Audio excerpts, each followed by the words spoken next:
નમસ્કાર સાહેબ, નમસ્કાર. આપના નવતર પ્રયોગ વિશે 10 મિનિટ કાં તો ટૂંકા ટચમાં સરસ મજાની માહિતી આપો. ઓકે, હું નરેન્દ્ર ગલાભાઈ ડામોર રાયસા પ્રાથમિક શાળા તાલુકો કવાંટ જિલ્લો છોટાઉદેપુરથી આવું છું. આ વર્ષે સાહેબ તમારી સાથે અમે નાચો ગાઓ અને ધૂમ મચાવો નામનું ઇનોવેશન રજૂ કર્યું છે.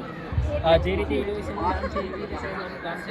હેલો રમત આધારિત ઇનોવેશન છે. અહીંયા બાળકોને ક્રિયાઓ અને શરીરના અંગો હેલો. કદાચ શરીરના અંગો limited શિક્ષક હોય છે. મિત્રો, મુલાકાતીઓ. ક્રિયાઓ અને શરીરના અંગો કદાચ લિમિટેડ હોઈ શકે છે, પણ ક્રિયાઓ એ અગણિત હોય છે. અને અંગ્રેજી, હિન્દી અને સંસ્કૃત કોઈ પણ ભાષામાં ક્રિયાઓ શીખવા માટે તમારે અભિનય દ્વારા બાળકને ક્રિયાઓ શીખવવાની છે. પહેલાં અભિનય દ્વારા 10 કે 15 મિનિટ સાહેબ, આના માટે સ્પેશિયલ સમય ફાળવવાનો નથી. તમે જસ્ટ શનિવારના દિવસે કરાવો અથવા તો 4 વાગ્યા પછી 10-15 મિનિટ આ પ્રવૃત્તિ કરાવશો તો બાળકો સરળતાથી જે અંગ્રેજી ભાષા હોય, હિન્દી ભાષા હોય કે સંસ્કૃત ભાષા જે 6 થી 8માં આવે છે એ બાળકોને અભિનય દ્વારા શીખવાનું છે. પછી આ વાક્યનો ઉપયોગ કરવાનો છે સાહેબ, કે જેમ હું બોલું એમ કરવાનું છે, પણ હું કરું એમ કરવાનું નથી.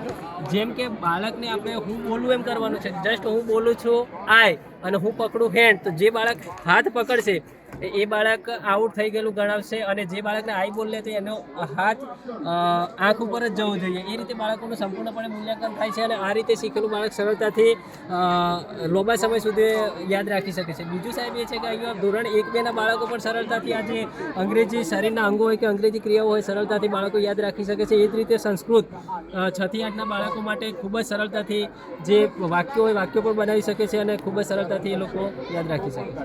અસ્તુ. ખૂબ સરસ સાહેબ, તમે ધોરણ 1 થી 5માં શિક્ષક છો અને પ્લસ તમે સંસ્કૃતનું પણ જ્ઞાન આપો છો. અને આ જે તમારે બાયફર્ગેશન અંગ્રેજી, હિન્દી અને સંસ્કૃતમાં તમે જે ચાર્ટ બનાવેલા છે, પ્લસ તમારો નવતર પ્રયોગ પણ ઉત્તમ છે. આપને શુભકામનાઓ સાહેબ, અને તમે આગળ રાજ્યકક્ષા સુધી પહોંચો તેવી દિલથી શુભકામનાઓ. Thank you sir, thank you.